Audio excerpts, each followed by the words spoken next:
নমস্কার বন্ধুরা, সিলেটি রান্নাঘর পরিবারের সবাইকে স্বাগত। আজকে আমি ডুবি দিয়া আলু দিয়া শীতল দিয়া রান্না করব।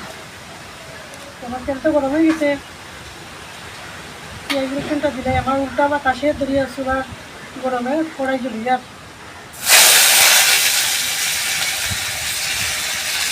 সুপার দেয় সুপারের আগুনটা পাই যায়।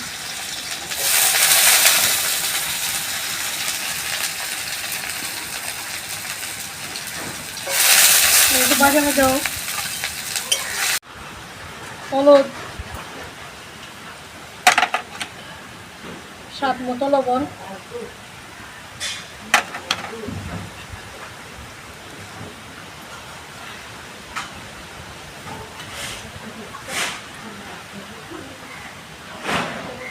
মরিচের গুঁড়া,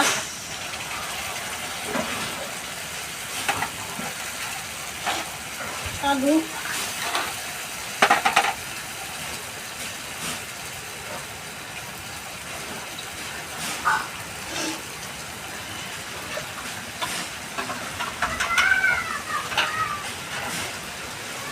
শীতল,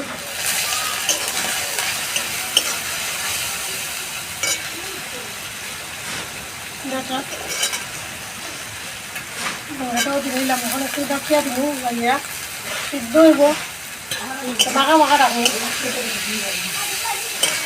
এখন বন্ধুরা আমার তরকারিটা তো হয়ে গেছে, এইরকমই রাখবো, মাখা মাখা, ঝুল দিতাম না।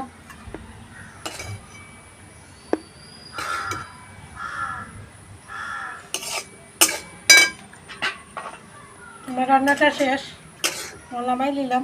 আপনারা এরকম বানিয়ে খাইবা, ডেঙ্গা আলু পেঁয়াজ রসুন দিয়া শীতল দিয়া, খুব স্বাদ লাগে। দেখো তরকারি কালারটা।